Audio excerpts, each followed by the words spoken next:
Salut tout le monde, c'est Melvin, j'espère que vous allez bien. Je vous retrouve aujourd'hui pour une nouvelle vidéo dans laquelle je vais raconter comme d'habitude une histoire qui fait flipper. Et vraiment, celle-ci elle fait partie de mes préférées que j'ai racontées sur la chaîne. Vous allez voir, elle fait vraiment bader. Pour une fois, les mécaniques sont très différentes de ce que j'ai l'habitude de raconter, mais je veux pas vous spoil et je vous laisse découvrir ça. Avant toute chose, merci beaucoup pour le soutien que vous m'apportez durant cette semaine spéciale Halloween. Vraiment, c'est un truc de malade, je pourrais jamais vous remercier assez. Vous êtes hyper nombreux à regarder les vidéos, à venir me suivre sur Instagram, à m'envoyer des messages, vraiment ça fait super chaud au cœur. Et sincèrement, je peux pas vous demander plus parce que ce que vous m'apportez c'est déjà bien trop. Donc merci du fond du cœur. Voilà, je crois que je vais pas vous prendre plus de temps que ça. Éteignez la lumière de là où vous trouvez et on est parti pour l'histoire du jour.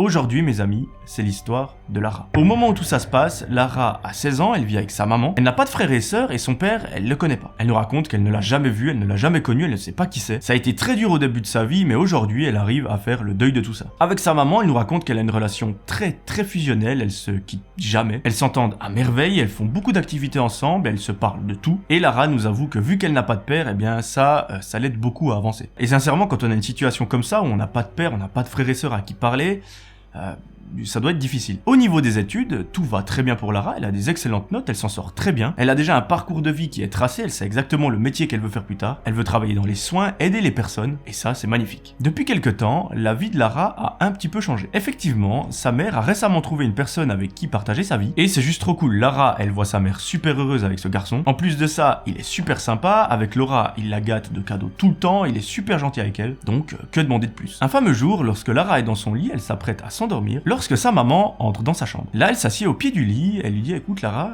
j'ai envie qu'on discute de quelque chose, j'ai envie d'avoir ton avis et il faut vraiment que tu me dises ce que t'en penses. » Elle lui dit « Prochainement, on a envie avec mon copain de partir 3-4 jours en vacances, histoire de se faire un petit week-end prolongé en amoureux. Ça fait très longtemps que j'ai pas pris de vacances, ça fait énormément avec le travail et là, j'ai juste besoin de souffler un petit peu. » Lara comprend tout à fait, elle est super contente pour sa mère. Donc imaginez-vous, à 16 ans, avoir ce niveau de maturité, c'est très rare. Et elle lui dit « Maman, écoute, tu peux partir sans problème, moi je vais essayer de trouver un endroit où aller dormir. » Et là, sa mère lui dit « Non, y a pas de tu trouves un endroit, moi j'organise absolument tout. Je vais essayer de demander à mes parents, donc à tes grands-parents, si tu peux aller dormir chez eux quelques jours. » Lara, elle dit ok, ça me dérange pas, mais je les ai pas vus depuis plusieurs années. Et effectivement, elle nous raconte que ses grands-parents, elle les a connus quand elle était toute petite, donc quand elle avait 5-6 ans, et ça fait presque une dizaine d'années qu'elle ne les a plus revus. Mais bon, elle s'entendait super bien avec eux lorsqu'ils se sont vus la dernière fois, donc ça ne devrait pas avoir changé. Sa mère lui dit ouais, c'est vrai que bon, tu les as pas vus depuis quelques années.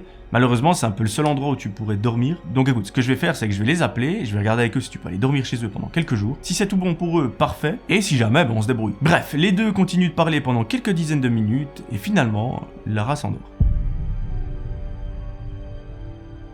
Le lendemain matin, lorsque Lara se réveille, elle se rend à la cuisine et sa mère est au téléphone. Bien évidemment, à l'autre bout du fil, il y a ses grands-parents et au bout de quelques minutes, ceux-ci disent « Il n'y a aucun souci, elle est la bienvenue, elle peut venir dormir chez nous. Ce qu'elle peut faire, c'est venir en train, on n'habite pas si loin que ça, c'est une petite heure. Nous, on ira la chercher à la gare et ce sera parfait. » Sa mère est super contente, elle va regarder les horaires de train, elle trouve exactement la correspondance qu'il faut. Elle raccroche et elle explique à Lara comment ça va se passer. Lara va donc se rendre dans une gare, prendre un train, se rendre chez ses grands-parents, ceux-ci vont venir la chercher à la gare, la raccompagner à la maison et passer quelques jours avec. L'histoire recommence le jour J, le jour où Lara doit prendre le train. Sa mère l'amène à la gare, elle lui fait un gros bisou pour lui dire au revoir, Lara monte dans le train et c'est parti pour quelques jours chez ses grands-parents. Au bout d'une heure de trajet, elle arrive à destination, elle prend sa valise et elle sort du train. Elle décide de se positionner devant la gare, histoire d'attendre ses grands-parents pour qu'ils viennent la chercher. Pendant plusieurs minutes, il n'y a personne, lorsque tout à coup, elle les voit au loin. Ils arrivent à la repérer, ils s'approchent d'elle et ils la prennent dans leur bras. Là, elle discute un petit peu avec elle, Lara, ça lui fait un bien fou, parce qu'elle ne les a pas vus depuis près de 10 ans. Donc c'était limite si elle savait à quoi ils ressemblaient. Au bout de quelques minutes à discuter, tout le monde prend la voiture et ils se rendent chez les grands-parents. Arrivée à la maison, Lara défait ses affaires, elle s'installe dans une petite chambre. Elle nous raconte que l'état de la maison est assez particulier, effectivement, c'est assez sale, c'est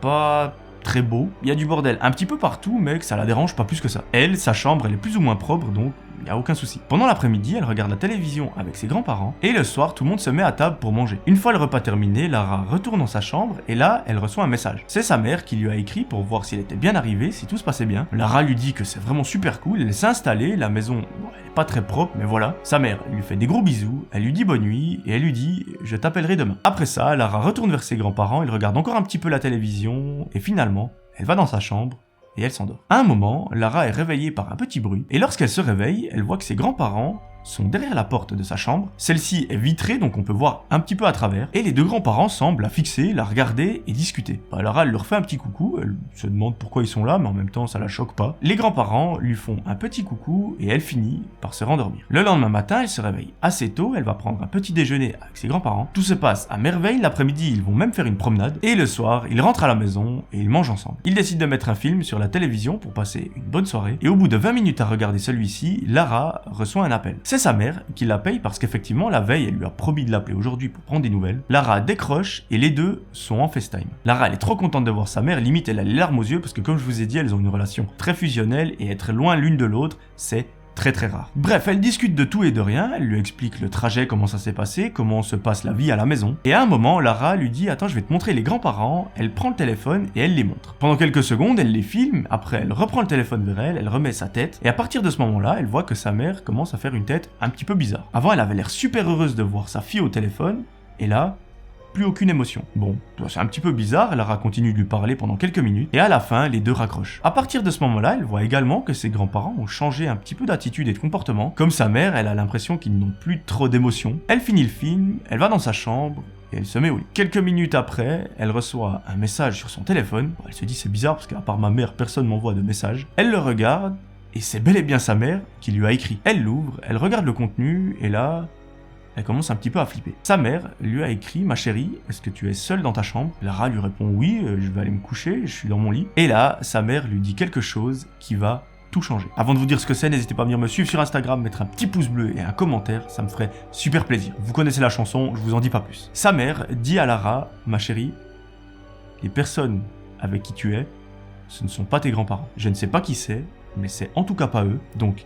écoute-moi bien et tu vas appliquer exactement ce que je te dis de faire. Tu vas refaire ton sac, tu prends le minimum, limite tu laisses tes habits là-bas, on s'en fout, et tu vas faire semblant de t'endormir pendant quelques dizaines de minutes, voire une petite heure. Tu attends qu'ils aillent se coucher et qu'ils s'endorment, et une fois que tu es sûr et certaine qu'ils sont bel et bien en train de dormir, tu prends ton petit sac et tu sors de la maison. Une fois que tu es sorti, tu t'éloignes le plus possible, vraiment le plus loin possible, et j'aimerais que tu m'appelles dès que tu es hors de la maison. Comme ça, moi j'ai toujours un contact avec toi en permanence et on regarde ce qu'on fait. Imaginez-vous, à ce moment-là, Lara, elle a à peine 16 ans, elle se retrouve chez de parfaits inconnus et elle doit s'échapper le plus rapidement possible. Elle applique à la lettre ce que sa mère lui a dit de faire, elle fait son sac, elle écoute par la porte pour voir si les grands-parents sont en train de ronfler. Et effectivement, elle entend des ronflements énormes à travers la chambre. Elle peut donc s'échapper. En arrivant vers la porte d'entrée, elle voit que celle-ci est verrouillée et que malheureusement la clé, elle n'est pas présente. Elle commence sérieusement à paniquer, mais très vite, elle a le bon réflexe de se dire, il y a des fenêtres, je vais l'ouvrir très discrètement et passer à travers. C'est ce qu'elle fait. Malheureusement, en ouvrant la fenêtre, elle fait beaucoup de bruit. Elle décide de faire le plus vite qu'elle peut et une fois qu'elle est dehors, elle ne regarde plus derrière elle. Elle sprint comme une malade, limite elle oublie d'appeler sa mère et au bout de quelques centaines de mètres, là elle se souvient qu'il faut qu'elle appelle absolument sa mère. C'est ce qu'elle fait, les deux sont en contact et sa mère lui dit « Éloigne-toi très vite, partage-moi ta localisation et une fois que tu me l'as partagée, moi j'appelle la police et je leur dis de venir te rejoindre. » Elle explique à Lara la procédure pour qu'elle puisse lui partager sa localisation et au bout d'une heure d'enfer, la police retrouve la petite fille dans la rue. Ils l'emmènent au commissariat, vraiment ils prennent soin d'elle. Ils demandent des informations concernant les personnes qui l'ont hébergée. Lara arrive à les décrire physiquement, mais du coup elle n'arrive pas vraiment à comprendre ce qui s'est passé. Comment ça se fait que ces personnes sont venues la chercher à la gare, etc. Et vous allez voir, c'est vraiment des coïncidences très étrange. En fait, après quelques jours seulement, ils ont pu interpeller les personnes et il s'avère qu'il ne s'agit en tout cas pas des grands-parents de Lara, mais qu'en fait, c'est un couple qui est complètement inconnu des services de police. Mais cette affaire a percé le mystère de plusieurs crimes qui ont eu lieu ces dernières années. Effectivement, ils ont donc arrêté ces personnes âgées, ils ont récupéré toutes les infos dont ils avaient besoin, les empreintes, les machins, etc. Et ils se sont rendus compte, après des mois d'enquête, que ces deux personnes étaient très probablement liées à plusieurs disparitions d'enfants. Car dans ces crimes, on avait les empreintes des auteurs, mais malheureusement, on ne les avait jamais retrouvées. Les empreintes matchent exactement avec celles des personnes âgées, donc je vais pas vous faire un dessin, mais elles sont très probablement coupables. Vous imaginez bien l'état dans lequel Lara et sa mère se trouvent à ce moment-là. Imaginez-vous, vous avez votre fille qui est peut-être à l'autre bout du monde, chez des inconnus. Vous pensez tranquillement qu'elle est chez ses grands-parents, alors que pas du tout. En plus de ça, elle ne l'a pas appelée la première nuit, ça veut dire qu'elle a passé une nuit complète chez de parfaits inconnus. Et c'est pas des gens qui sont normaux, c'est des gens qui sont complètement malades, qui ont fait des choses atroces à des enfants dans le passé, donc je vais pas vous faire un dessin, mais le sort de Lara était plus ou moins scellée. Naturellement, la mère de Lara a écourté son séjour, elle est venue la chercher au commissariat. Elles sont rentrées à la maison et là, elles ont eu beaucoup de mal à s'en remettre. Autant la mère que son copain, que Lara. Les mois qui ont suivi ont été très durs. Aujourd'hui, Lara a bientôt 20 ans et elle nous raconte que ça va un peu mieux, mais que ça reste pas foufou, qu'elle n'arrive plus à prendre le train seule, qu'elle n'arrive plus à attendre quelqu'un dans la rue toute seule. Et ça, je comprends tout à fait, ça s'appelle les traumatismes, et j'espère sincèrement qu'ils vont disparaître un jour ou l'autre. Voilà, j'espère que cette histoire vous aura plu, en tout cas moi je l'ai vraiment appréciée. L'histoire est plus ou moins normale jusqu'à quelques minutes de la fin, et là on apprend la sombre vérité. Si vous avez aimé, n'hésitez pas à mettre votre plus beau pouce bleu, à mettre un petit commentaire et à venir me suivre sur Instagram, vous imaginez pas à quel point ça m'aide. Ces derniers jours, il y a énormément de gens qui m'ont rejoint sur Instagram, ça faisait vraiment trop plaisir. C'est le lieu où je peux parler avec vous en message privé, vraiment on peut échanger, et c'est vraiment cool. Donc n'hésitez pas à me rejoindre. Voilà, moi je vous propose de vous retrouver demain pour la dernière vidéo de la semaine spéciale Halloween. Une fois la dernière histoire publiée, je vais vous publier une autre vidéo quelques jours après, et dans celle-ci je vais vous expliquer un petit peu la suite de la chaîne. Mais bon, avant ça il y a encore une histoire qui doit arriver demain. Moi je vous propose donc de vous retrouver dans quelques heures à peine pour une nouvelle vidéo. D'ici là, j'aimerais que vous preniez soin de vous, c'était Melvin, ciao tout le monde.